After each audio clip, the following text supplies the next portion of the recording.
Hello and welcome to our People to People Group 2025 Public Sector Market Update. I'm Nicole Consterdine, Recruitment Consultant here in our Melbourne office for People to People, and I specialise in public sector recruitment. On today's show, we're looking at key trends that are shaping the public sector in 2025. We're joined today by 𝐏𝐿𝐼 𝐒𝐿, Major Accounts Manager at People to People, and Peter Crestani, Branch Manager at Frog Recruitment in New Zealand, to unpack the key trends shaping the government landscape across Australia and New Zealand in 2025. Also, in today's market update, we'll cover the key opportunities and challenges shaping the public sector transformation in 2025, career development trends and strategies within the public sector, the emerging future trends set to redefine government work and service delivery, and finally, the skill gap facing the public sector and how agencies are proactively preparing their workforce for what lies ahead. But first, let's kick things off with a look at what's happening right now in the public sector. The public sector across Australia and New Zealand continues to face mounting challenges in 2025, especially around resourcing, budgets and talent retention. Over half of government teams, 55%, have seen budget cuts this year, and for 31% of those, cuts have been significant. It's no surprise then that 62% of government professionals say that their teams are under-resourced, making it hard to maintain performance and service levels.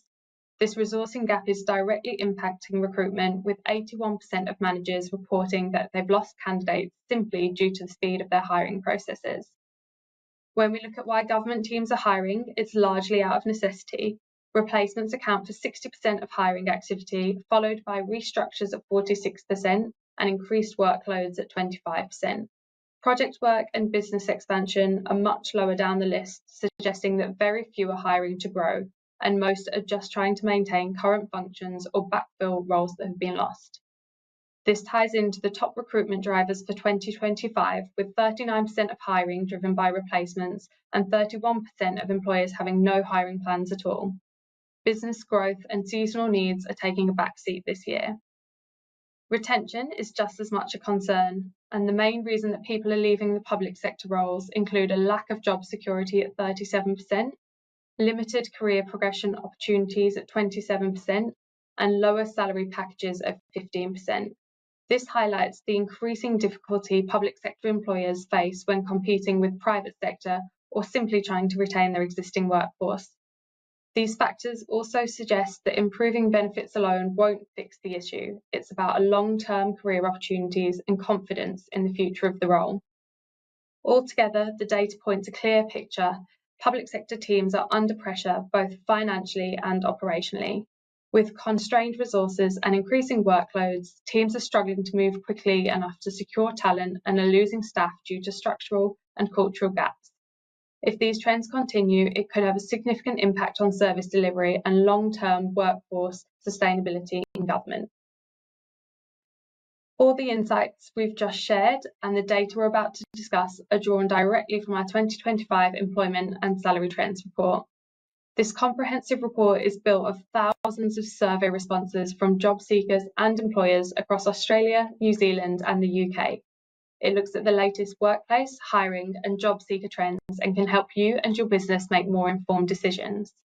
If you'd like a deeper dive into salaries, benefits and workplace trends across your market, you can request your copy by scanning the QR code on the screen at any point during the live stream, or click the link in the comments below.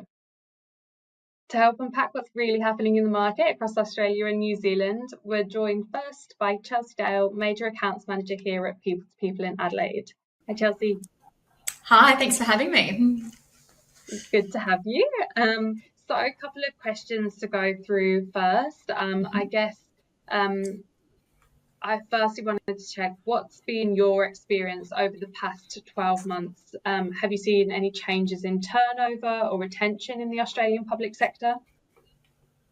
Yeah, so my experience in Australia the last 12 months does differ from local, state and federal government. So the last 12 months has been quite consistent, but some government entities are increasing headcount more than others. So very similar to private companies, most government entities are focusing on managing budgets and reducing their costs as well. So what we're seeing is about half of our government clients are expecting their budgets to decrease significantly this year as well. So what we have been seeing as well in the recruitment is that it is busier on the state government's side, and that's also backed up by the ABS reporting that state government remained the largest level of government, making up about 77% of public sector employment, and Commonwealth government was around that 15%, and local sticking at that 8% as well. I've also seen a bit of a shift in temporary needs, so where in private companies they are utilising the temporary workforce through an agency to manage their headcount and costs, but we're actually seeing the opposite in federal government too. So the Australian Public Service Commission shows that the public service entities are shifting more towards the permanent staffing rather than temp or non-ongoing roles. So it was actually reported that the non-ongoing roles decreased from 20.5%, whereas ongoing, which is the permanent roles, increased by about that 12.7% from the year before. But you also asked about turnover and retention in the public sector. So all businesses are experiencing turnover. It's happening and it's expected. But normally the top reasons for staff for that turnover is lack of job security. So that's massive right now in Australia, just with everyone feeling their own costs in their personal life with interest rates and cost of living. You've also got lack of career progression, low salary, and lack of employee benefits too. So normally to help with retention, we recommend, and it is important for managers to keep reminding their team of the key benefits while working in government. So it's not just for the new starters, it's for the ongoing employees as well. So mentioning their work-life balance, so working from home, flexible hours, all of that. Their purpose around giving back to communities, interesting projects that they're working on and the team are involved in, and then also job security in that permanent government role as well. It was reported that the industries of focus and industry growth for next year are around health and care and social, so healthcare and social assistance, professionals and technical services, construction, education and training as well. So the government's also reported there will be an increase of roles in other agencies such as the ATO, NDIA, and the Department of Defence as well. So a bit of a long-winded conversation there, Nicole, but is that kind of what you're seeing in your role as well? Yeah, I think that's all useful information, and so appreciate the long answer, and yeah, very on trend with the conversations that I'm having at the moment with clients and candidates in the public sector market. So yeah, couldn't agree with that more. And I guess then, what would you say are some of the biggest opportunities and challenges that we've seen in the public sector over the past year? Yeah, beautiful. So I will start with the challenges first. So one of them would be the staff shortages. So 62% of government professionals describe their team as being under-resourced. So this is extremely tough when approvals and budgets are tightening as well. So it is hard to balance that out. And then public sector managers have reported that the top skill shortages are in the operational and delivery space, policy, data, governance, and also project work. And then, of course, regional and more of those niche kind of roles as well. Another challenge would be public trust. So we all would be aware of all the elections that's happened in local, state and federal recently. So what that means is the different directions and focuses depending on who is elected and their directives from there. A huge one that we're seeing in government is losing candidates due to hiring speed. So 81% of managers reported that they lost candidates due to the long recruitment processes in the last 12 months. And then 85 of those hiring managers spend up to 2 months filling a perm role in the public sector. So as you can imagine, from the candidates side of things. So how we would really work with our clients on those is to ensure that the role has gone through the proper approval channels before we actually do start that recruitment process. And then once we do start the recruitment process, make sure that all of the hiring managers involved in those decisions are working and they're not on leave, as that would then delay the process from there. And then also, depending on the role, we recommend 1 to 2 max interviews. So we really do recommend having all of the decision makers in that interview, just to really speed up that side of things as well. So that's I guess the key challenges, but I'll now move on to the opportunities. So a huge one is flexibility and an inclusive workplace. So hybrid working, that could involve flexible hours, different start times, also around the locations of the team, especially in government. We're seeing that the teams can be based in different states, not just all in one location. So really what this means for teams and the output as well is that it really does focus on opening up and allowing for more diverse teams as well.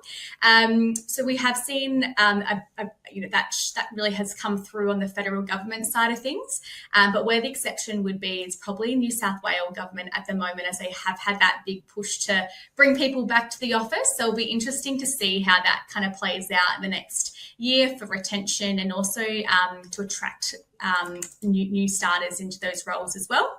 Another opportunity, would be cross-department collaboration. So what we're seeing is, especially in federal government, is that there seems to be more open to the team members transferring between departments, roles and locations. So this is great to see for increasing career and training opportunities, and of course retention and keeping those government employees engaged throughout their career too.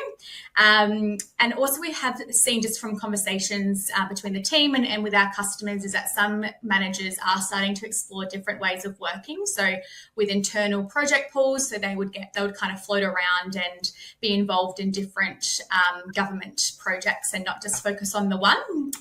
And then the next point would be around technology. So very similar to private companies, there's huge conversations around AI, data privacy, and what that means for business. So the government will focus on building that digital trust and enhancing government services through technology. So currently government agencies have invested in streamlining internal processes and improving their service delivery.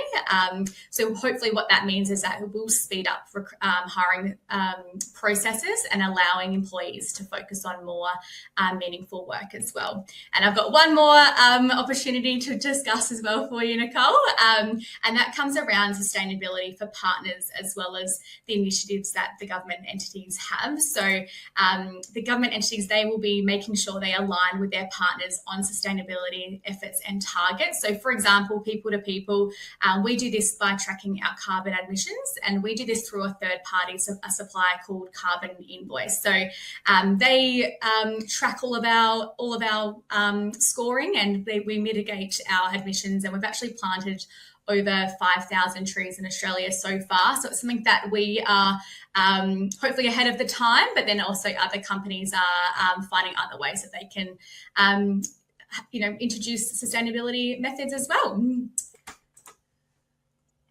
Thanks, Chelsea. They were all great points, and I think all very reflected in the conversations that I'm having at the moment. So couldn't agree more with that.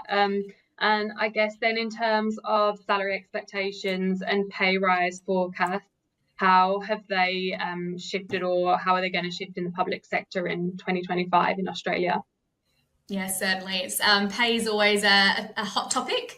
So we have seen the salary forecast for 2025 are very similar to last year. So most employers are looking around that 1 to 3% increase for their teams, whereas employees are actually expecting around that 4 to 5% or matching inflation. So it really will be interesting to see how the year plays out. We do know that super will be increasing from 11.5% to 12% in July, but it'll be interesting to see how different teams and entities can really have that middle ground there. Thank you, Chelsea. All great insights there. So Now to shift gears slightly, I'll bring in our second guest for today, Peter Crestani, who is branch manager at Frog Recruitment in New Zealand. Thanks for joining us today, Peter. Thank you, Nicole. Thanks for having me. Yeah, good to see you. So to start it off, I guess, what's been your experience over the past 12 months? Have you seen any changes in turnover and retention in the New Zealand public sector? Quite a different picture to Australia. So the structure of our government is different to start off with. We have a central government and then you have local council. So we don't have the Commonwealth, state and then local council. So it's more streamlined. What we've been seeing here is that there's been major economic drivers to reduce cost in the government sector. We've had major pushes on reducing staffing levels, and that's really impacted on a lot of what's happened with us in the government sector. So staff turnover has been really low because people, if they haven't been made redundant, so the savings were around 7% generally across government. So a lot of people who have retained their jobs are thankful that they've got them and have been sitting on their hands. So there has been, the way a lot of the restructures were done, there were perhaps, I would guess, around a third of the staff reductions were in open vacancies that hadn't been filled. And so they have gone, then another 2/3 of that 7% is gone, people have been made redundant. So staff turnover has been really low because people are sitting there going, I've got a job, thank you, I'll sit tight and I'll look for another opportunity. And because of this total change in the government sector, there's been a lot of flux everywhere in the system. It's not like just one company over here changes and then this other company over here changes. It's the whole lot changing at once. So it's been a very dynamic situation. So staff turnover is very tight.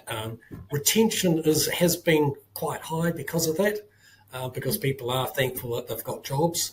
So it's quite a different picture to Australia. So we've had that now for the last sort of 12, 18 months. Yeah, okay, interesting. So you think the retention at the moment is more for the job security side of things? Oh, absolutely. If you look at the stats in our market report, it's very interesting to see the changes in candidate motives. And it's very much now around retaining a job rather than looking for a whole lot of career opportunities. There is that as well, but it's about keeping a job so they can pay the mortgage and keep going, keep their families going. Yeah, and I love looking in the report at how it's changed over time as well. So yeah, definitely something to look into. And I guess for you, what have been the biggest opportunities and challenges that you've seen over the past year in the public sector? Okay, well, it was really hard to think about the opportunities. Chelsea was very good at finding those. So what was I thinking when it came to the opportunities? There are, because of all these changes over time, because of this disparity that and the reductions, that will mean that there will be shortages in different central government agencies. So timing, and I think now I describe it as a defensive time for a lot of candidates in the market, so they will be sitting tight. There is, of course, the AI thing, which might talk about a bit later on.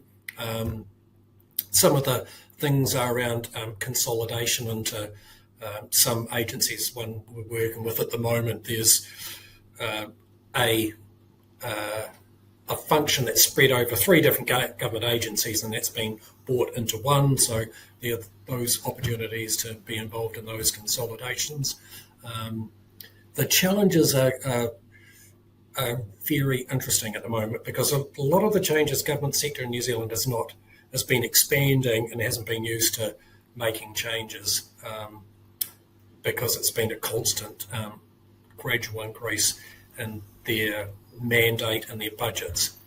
And the changes have been quite tactical rather than strategic with some of the government agencies. So that means that they've got their head count down, but it may not be in the right areas. So you've got people having to do the same or more with a lot less people. For instance, I talked to a guy, large government agency. He took over a role 12 months ago. It was him and 5 others in the team, and now it's down to him. And that's very dramatic, and that's not the case by any means, but he's got to try and do as much, or try and keep up with what the team would have been producing at the time. So that has been one of the challenges there. The speed of the changes happen quite quickly, and because it's right across the sector, that's been a real challenge as well. Staff turnover's been changed staff morale's really changed over time as well. That has 12, 18 months ago, the public service ethos was quite different to what it is now, which is quite interesting. I've been recruiting into government sector for a long time, and it's very much shifted in the last 12 months. Productivity, I think, has probably dropped back a little bit because of all this change that's going on, and people are going, I'm worried about my job, and that's not working quite as well as they want. There's quite a bit of burnout as well. So I'm painting a very negative picture in a lot of ways, but there's still a lot of good people doing a lot of good work. The Chelsea mentioned, it was quite interesting about the flexibility as one of the highlights for government sector in Australia. And yes, there's quite a bit of hybrid work in New Zealand, a lot less remote and a lot more organisations wanting anchor days. So it might be a Wednesday and a Friday or whatever they choose. So, and drivers to get more people to work in the office. So we've sort of gone out can work remotely with technology. Now it's sort of coming back in a little bit more. And that suits some people. I think we'll get, because of the working hybrid, will give people the best of both options of being able to work with a group of people, but also often doing that analytical stuff, which is best done in private rather than being in an open plan office. They can do it from home a lot easier. Yeah, no, that's interesting. And I guess just for our knowledge as well, I know in Australia, in federal government in the Commonwealth, they generally will work interstate quite a lot. So you'll have teams spread out in all different states across Australia. So they kind of have that hybrid remote element, I guess, where they're not in regular contact with the team. Is that similar in New Zealand? Less so. There are still quite a few teams where they're dispersed throughout the country as well. So it's not the case. But a lot of the roles we've been getting recently, they've wanted people that can be in the office for part of the time and in Wellington rather than working remotely. They'll take sometimes they'll take people remotely if they're particularly highly skilled and experienced in this particular piece of work. But generally they want people to be in or around Wellington or fly in and out at their own expense. Yeah, sure, that makes sense. And I guess then in terms of salary expectations and pay rise forecasts, how have they shifted in the public sector in 2025 in New Zealand? Yeah, well, in the contracting side, the temp contracting side, those margins, those rates have come down quite significantly because you've had a lot of contractors have been, the contract roles have been displaced by permanent or fixed term, or they've just got rid of the contractors. So you've had high supply in the contractor market and a lot lower demand, and the rates have come down because of that. We are seeing more contracting in the last 3 or 4 months, which has been sort of building up slowly. In terms of the permanent side, because a lot of the government agencies, they've had their baseline funding. So say if they got $100 million for their salaries, they're not getting any more in this year's budget. So any salary increases will have to come out of that 100 million. And so if you put it up, say Chelsea was talking that in Australia, a lot of people were looking for 4%. So that would take it to 104 million, their salary. They haven't got that $4 million to increase. So I think there will be very little salary increases across government in this next year or two. So quite challenging for people. And if you want to get a salary increase, I was talking to someone the other day and they said, look, if I want to get more money, I have to move jobs. because I can't get any more here. So I think that's part of that slower staff turnover will increase because people will get a better pay at another organisation, so they will take a promotion outside of their current organisation. So I think we'll probably see more of that too. And how does it compare in New Zealand with the public sector pay rates to the private sector pay rate? Well, we do a lot in the policy space, and you could call it strategy in private sector. It's not the same. It's quite different. I think in contracting and government sector has been quite high compared to private sector. I really can't comment. It's too hard because it's like comparing apples and oranges. They're the same kind of thing. They taste different, and it just doesn't work. It's interesting in the government sector in Wellington. There's kind of an agnostic approach to, well, not agnostic. It's an approach where you've got to get a good job in government. They want someone who's worked in government. If you haven't worked in government, it's very difficult to come from the outside. But you don't have that machinery of government experience. Yeah, no, that's very similar for me here in Victorian state government, and always trying to explain that to people as well is sometimes a delicate conversation. But yeah, thank you, Peter. I'd like to bring Chelsea back in, and we can have a bit more of a chat and get a broader view and get some different perspectives across the market. So our report shows that 55% of government teams have experienced budget cuts and only 12% have seen increases, which I know both of you have kind of talked to already, but have you seen any organisations in your market adjusting its workforce strategy? Chelsea, I'll go to you first. Yeah, great. Thank you. So first of all, loved hearing about your insights there, Peter. Excellent. And you touched on a little bit about this at the start, but in Australia, we are seeing that hiring managers are focusing on that value for money hires. So focusing on candidates who can wear the multiple hats or bring transferable skills. So that could be in project experience or change management. That's really to maximise their impact per headcount. So I know you touched on a little bit about that. And aside from FedGov, I know that state government, they are opting for more of those short-term contracts or temp work instead of perm, just to help with their get the support that they need on the ground for a certain amount of time, so for a couple of months or 6 months, and then also just to manage their headcount costs as well. But Peter, are you seeing anything else in New Zealand that we might not have already touched on? I think with us, it's hiring managers are being more specific about what they want. So they're very much honing in on a particular skill set and experience, and anything outside of that they won't look at. So I think it's honing down and very much fine-tuning what they're looking for. We're finding very little outside of a very narrow brief when they're looking to employ someone. So a lot more laser focus on skills and experience to do the delivery. Interesting. So high expectations. Sorry? Higher expectations. Yeah, well, I think these are expectations because of the greater number of potential people in the market, but you get a whole lot of applicants. And for instance, I helped a colleague in Auckland a wee while ago. She had 500 applicants plus for a job, and we got it down to about 10 or 12.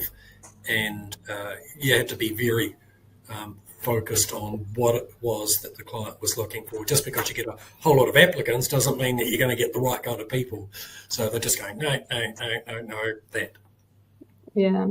No, it's interesting to hear, I guess, how different the market is as well between Australia and New Zealand at the moment. And I think especially here in Australia, it'll be interesting, Chelsea, to see how it plays out with the hires for those people wearing multiple hats and kind of consolidating, and what impact that's going to have on the morale of the team and therefore obviously retention as well. I guess then in terms of upskilling, so 42% of government leaders are focusing on upskilling. How have you seen that employers are working with addressing professional growth in 2025? Can go to you again, Chelsea. Yes, I'll jump in here. Yeah, so we are seeing that team leaders are encouraging more of those bite-sized learnings instead of full qualifications. So this could be, online courses, TAFE courses. A lot of them would be virtual, those 1 to 2 day courses. So, and there is also a stronger push to build leadership skills for more of those mid to lower levels. So the VPS 3 or APS 4 level and upwards. And really the benefits around those is to then upskill those workers for then the opportunities later down the track. But yeah, I guess they're the main directives and focuses that we're seeing in Australia. How about you, Peter, in New Zealand? Well, a lot of budgets have been cut, development budgets. So they're often the easiest things when you have to make a change. Get rid of the training budget. We don't need that. So for us, there hasn't been, and I don't see much of that changing probably for the next 18 months to 2 years. So I think development opportunities will be a lot less and will be put more onto the individual to pursue themselves. That's what we're seeing. Again, I was anecdotally talking to someone a couple of weeks ago, and all their development budget across their agency had been cut quite early on, because it's an easy line to get rid of out of your cost structure.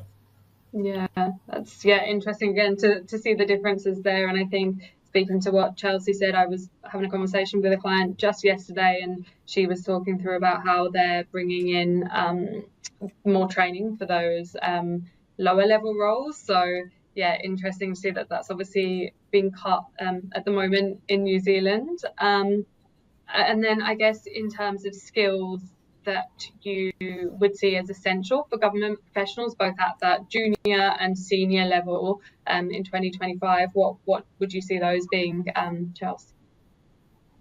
Yeah, so I'll start with the junior. So yeah, leadership, what we just kind of covered before, and then stakeholder communication, and also around that conflict management would be good as well. A senior training skills is more around the change management,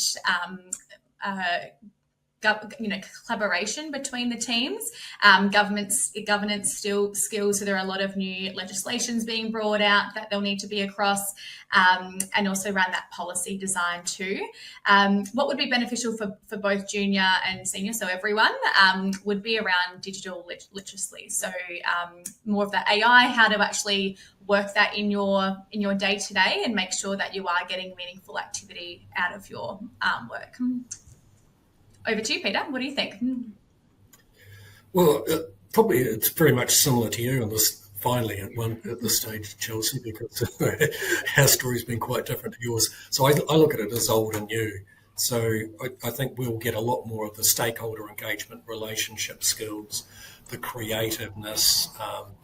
That still needs to be a lot stronger part of what people will be faced with. And then technology as well. I think that's going to be critical, and we're going to talk about that shortly. So the technology is really important, but I think the really important things will be what we call in government in New Zealand, stakeholder engagement. That component is going to be even more important.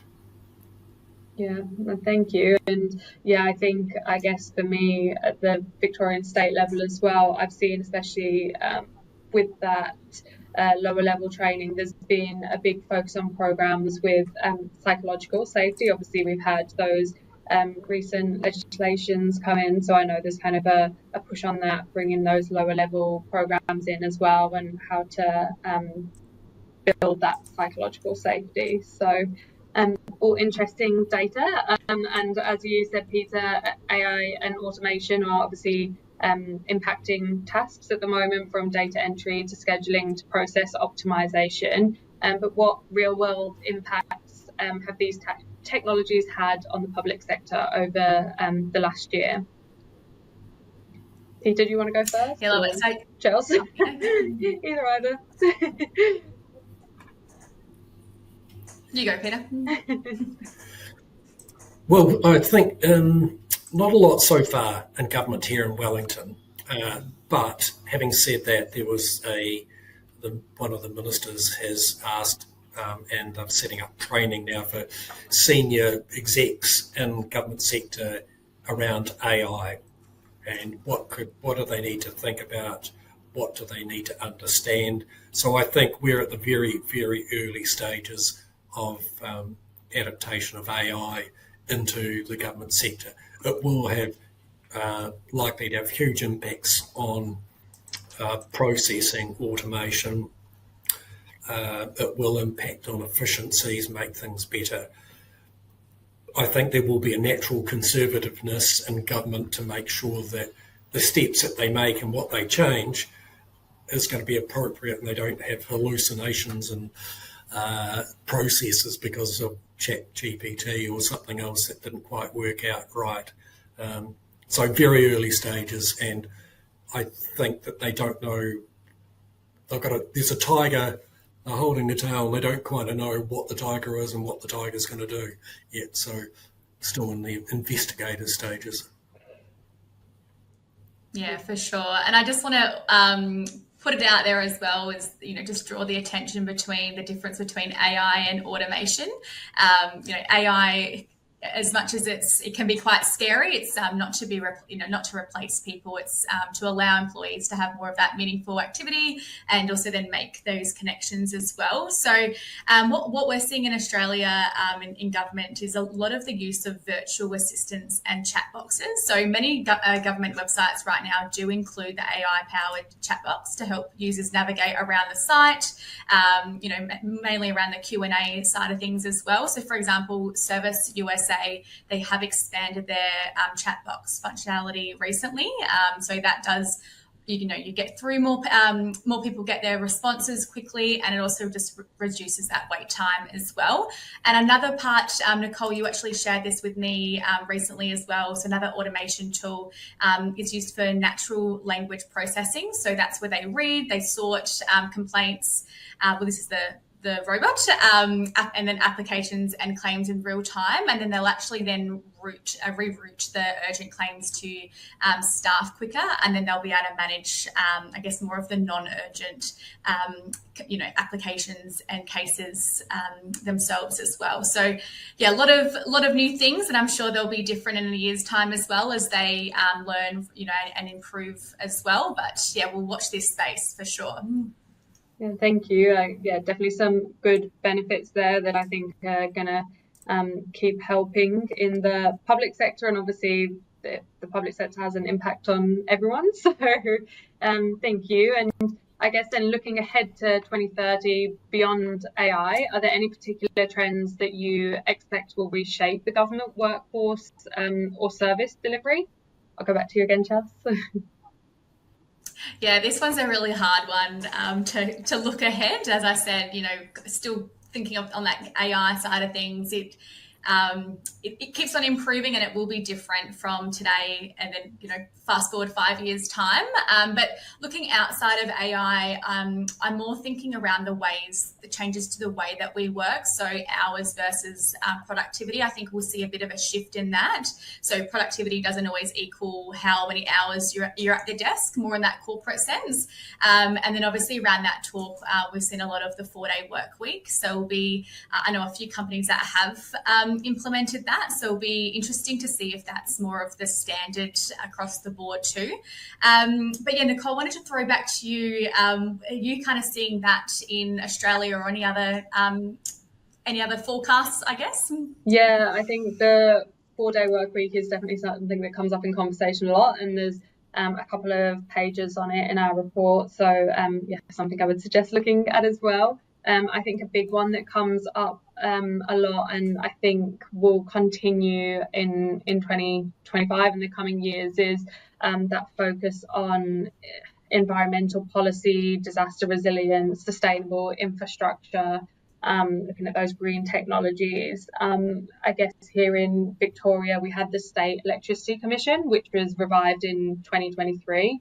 And I know that as of July this year, they're going to have approximately 5% of Victoria's electricity market, which looks at powering schools, hospitals, other government operations with 100% renewable energy. So I think it's definitely going to continue those trends in climate and environment as well across the board.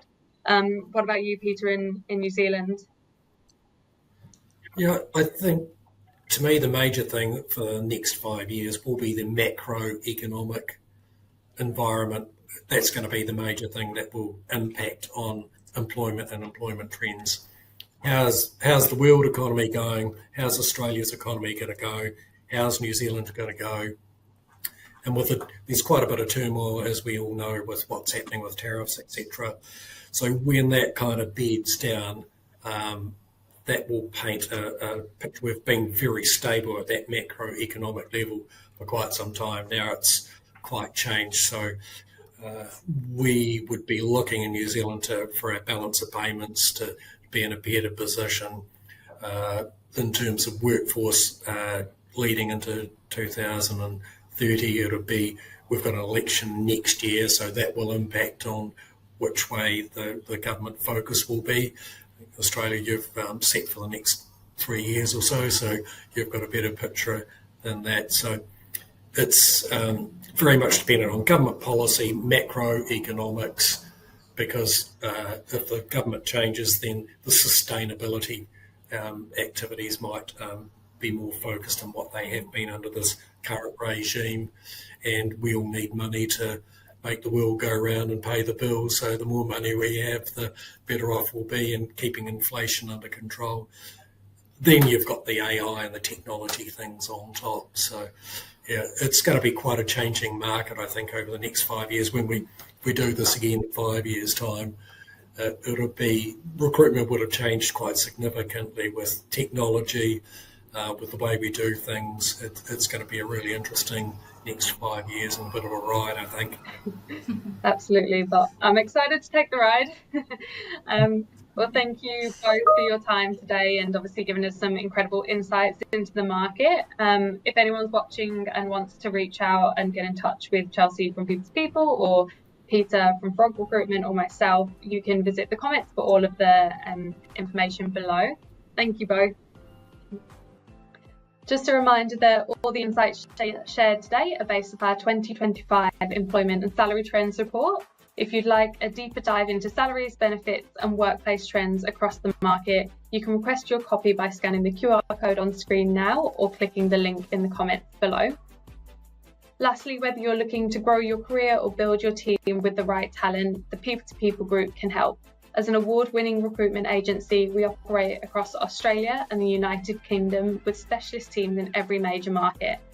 Across the ditch in New Zealand, we've proudly recruited for over 23 years through Frog Recruitment with offices in both Auckland and Wellington.